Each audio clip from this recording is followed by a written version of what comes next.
translation of Sahih Bukhari, Book 18. Eclipses. Volume 2, Book 18, number 150. Narrated Abu Bakr. We were with Allah's Apostle when the sun eclipsed. Allah's Apostle stood up dragging his cloak till he entered the mosque. He led us in a 2-rakat prayer till the sun eclipse had cleared. Then the Prophet said, "The sun and the moon do not eclipse because of someone's death. So whenever you see these eclipses, pray and invoke Allah till the eclipse is over." Number 151. Narrated Abu Mas'ud. The Prophet said, "The sun and the moon do not eclipse because of the death of someone from the people, but they are 2 signs amongst the signs of Allah. When you see them, stand up and pray." Number 152. Narrated Ibn Umar. The Prophet said, "The sun and the moon do not eclipse because of the death or life, that is birth of someone, but they are 2 signs amongst the signs of Allah. When you see them, offer the prayer." Number 153. Narrated Al-Mughira bin Shu'bah. The sun eclipsed in the lifetime of Allah's Apostle on the day when his son Ibrahim died. So the people said that the sun had eclipsed because of the death of Ibrahim. Allah's Apostle said, "The sun and the moon do not eclipse because of the death or life, that is birth of someone. When you see the eclipse, pray and invoke Allah." Number 154. Narrated Aisha. In the lifetime of Allah's Apostle the sun eclipsed, so he led the people in prayer, and stood up and performed a long qiyam, then bowed for a long while. He stood up again and performed a long qiyam, but this time the period of standing was shorter than the first. He bowed again for a long time but shorter than the first one, then he prostrated and prolonged the prostration. He did the same in the second rak'ah as he did in the first, and then finished the prayer. By then the sun eclipse had cleared. He delivered the khutbah, that is sermon, and after praising and glorifying Allah he said, "The sun and the moon are 2 signs against the signs of Allah. They do not eclipse on the death or life of anyone. So when you see the eclipse, remember Allah and say takbir, pray and give sadaqah." The Prophet then said, "O followers of Muhammad, by Allah, there is none who has more ghayra, that is self-respect, than Allah, as he has forbidden that his slaves, male or female, commit adultery, illegal sexual intercourse. O followers of Muhammad, by Allah, if you knew that which I know, you would laugh little and weep much." Number 155. Narrated Abdullah bin Amr. When the sun eclipsed in the lifetime of Allah's Apostle, an announcement was made that a prayer was to be offered in congregation. Number 156. Narrated Aisha, the wife of the Prophet. In the lifetime of the Prophet the sun eclipsed, and he went to the mosque and the people aligned behind him. He said the takbir, that is starting the prayer, and prolonged the recitation from the Quran, and then said takbir and performed a prolonged bowing.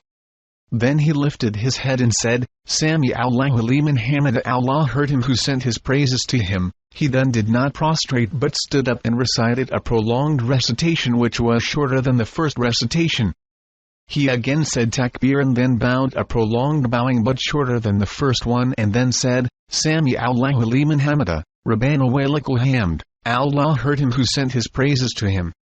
"O our sustainer, all the praises are for you," and then prostrated and did the same in the second rak'ah. Thus he completed 4 bowing and 4 prostrations.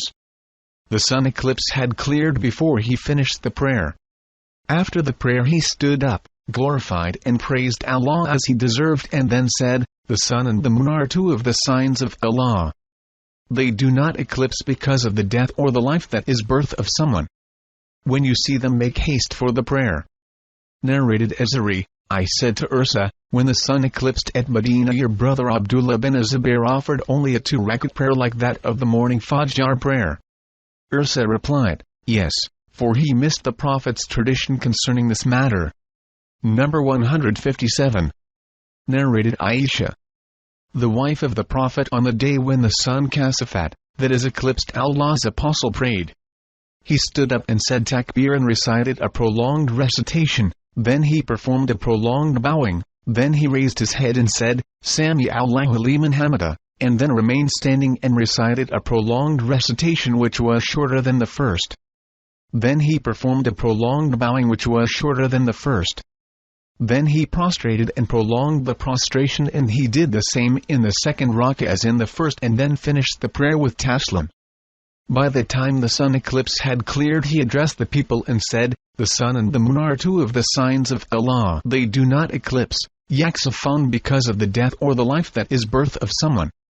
So when you see them, make haste for the prayer." Number 158. Narrated Abu Bakr. Allah's Apostle said, "The sun and the moon are two signs amongst the signs of Allah, and they do not eclipse because of the death of someone, but Allah frightens His devotees with them." Number 160. Narrated Abdullah bin Amr, when the sun eclipsed in the lifetime of Allah's Apostle and an announcement was made that the prayer was to be held in congregation, the Prophet performed 2 bowing in 1 rak'ah. Then he stood up and performed 2 bowing in 1 rak'ah. Then he sat down and finished the prayer. And by then the eclipse had cleared. Aisha said, "I had never performed such a long prostration." Number 161. Narrated Abdullah bin Abbas. The sun eclipsed in the lifetime of the Prophet. Allah's Apostle offered the eclipse prayer and stood for a long period equal to the period in which one could recite Surat al-Baqarah. Then he bowed for a long time and then stood up for a long period which was shorter than that of the first standing, then bowed again for a long time but for a shorter period than the first.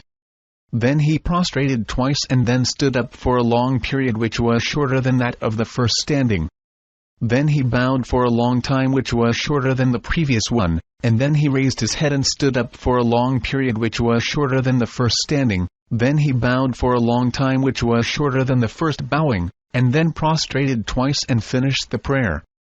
By then, the sun eclipse had cleared. The Prophet then said, "The sun and the moon are two of the signs of Allah. They eclipse neither because of the death of somebody nor because of his life, that is birth, so when you see them, remember Allah."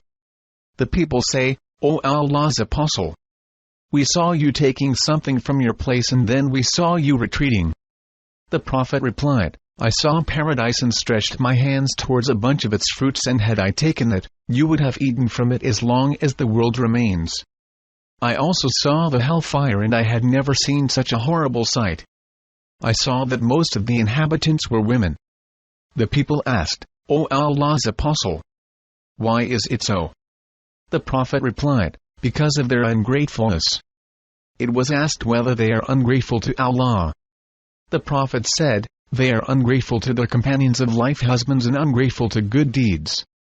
If you are benevolent to one of them throughout the life, and if she sees anything undesirable in you, she will say, 'I have never had any good from you.'" Number 162. Narrated Fatima bint al-Mundhir. Asma bint al-Bakr said, "I came to Aisha, the wife of the Prophet, during the solar eclipse. The people were standing and offering the prayer, and she was also praying too. I asked her, 'What has happened to the people?' She pointed out with her hand towards the sky and said, 'Subhanallah.' I said, 'Is there a sign?' She pointed out in the affirmative. Asma further said, 'I too then stood up for the prayer till I fainted and then poured water on my head.' When Allah's Apostle had finished his prayer, he thanked and praised Allah and said, 'I have seen at this place of mine what I have never seen, even paradise and hell. No doubt, it has been inspired to me that you will be put to trial in the graves like or nearly like the trial of Masih ad-Dajjal.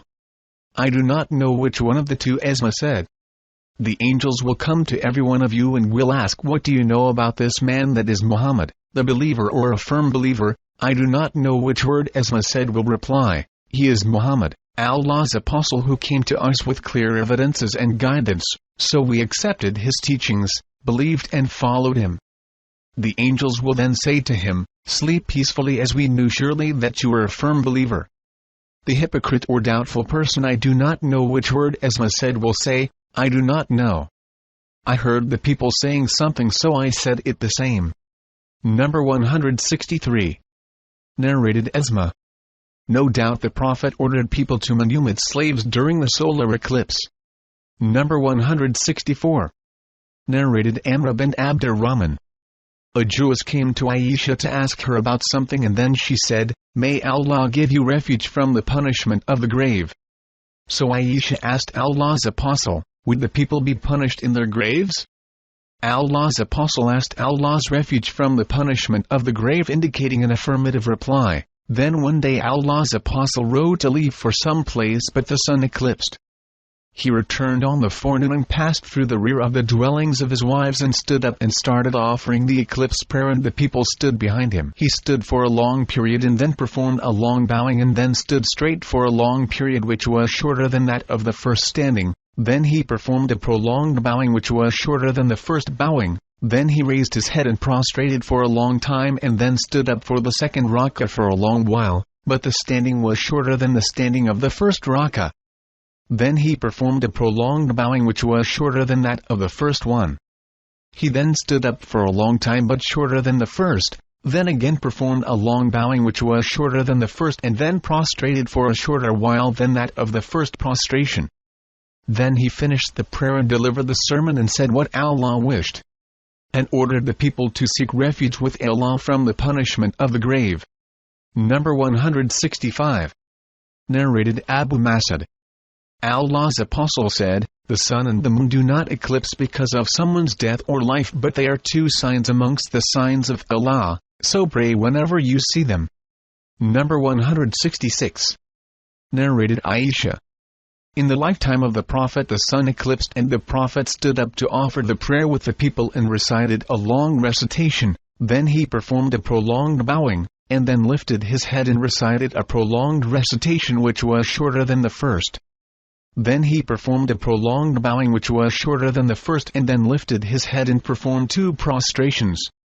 He then stood up for the second rak'ah and offered it like the first. Then he stood up and said, "The sun and the moon do not eclipse because of someone's life or death, but they are 2 signs amongst the signs of Allah which He shows to His worshippers. So whenever you see them, make haste for the prayer." Number 167. Narrated Abu Musa. The sun eclipsed and the Prophet got up, being afraid that it might be the hour that is Day of Judgment. He went to the mosque and offered the prayer with the longest qiyam, bowing and prostration that I had ever seen them doing. Then he said, "These signs which Allah sends do not occur because of the life or death of somebody, but Allah makes His worshippers afraid by them. So when you see anything thereof, proceed to remember Allah, invoke Him and ask for His forgiveness." Number 168. Narrated Al-Mughira bin Shu'bah. On the day of Ibrahim's death, the sun eclipsed, and the people said that the eclipse was due to the death of Ibrahim, the son of the Prophet. Allah's apostle said, "The sun and the moon are 2 signs amongst the signs of Allah. They do not eclipse because of someone's death or life. So when you see them, invoke Allah and pray till the eclipse is clear." Number 170. Narrated Abu Bakr. In the lifetime of the Allah's apostle the sun eclipsed, and he went out dragging his clothes till he reached the mosque. The people gathered around him and he led them and offered 2 rak'at. When the sun eclipse cleared, he said, "The sun and the moon are 2 signs amongst the signs of Allah. They do not eclipse because of the death of someone, and so when an eclipse occurs, pray and invoke Allah till the eclipse is over." It happened that a son of the Prophet called Ibrahim died on that day, and the people were talking about that, saying that the eclipse was caused by his death. Number 171. Narrated Aisha. The Prophet led us and performed 4 bowing and 2 rak'at during the solar eclipse, and the first rak'ah was longer. Number 172. Narrated Aisha. The Prophet recited the Quran aloud during the eclipse prayer, and when he had finished the eclipse prayer he said the takbir and bowed. When he stood straight from bowing he would say Sami Allahu liman hamida, Rabbana wa lakal hamd. And he would again start reciting. In the eclipse prayer there are 4 bowing and 4 prostrations in 2 rak'at. Al-Awza'i and others said that they had heard Az-Zuhri from Ursa from Aisha saying, "In the lifetime of Allah's apostle the sun eclipsed, and he made a person to announce prayer in congregation. He led the prayer and performed 4 bowing and 4 prostrations in 2 rak'at." Narrated Al-Walid that Abdurrahman bin Namir had informed him that he had heard the same. Ibn Shihab heard the same. Az-Zuhri said, "I asked Ursa, what did your brother Abdullah bin Zubair do?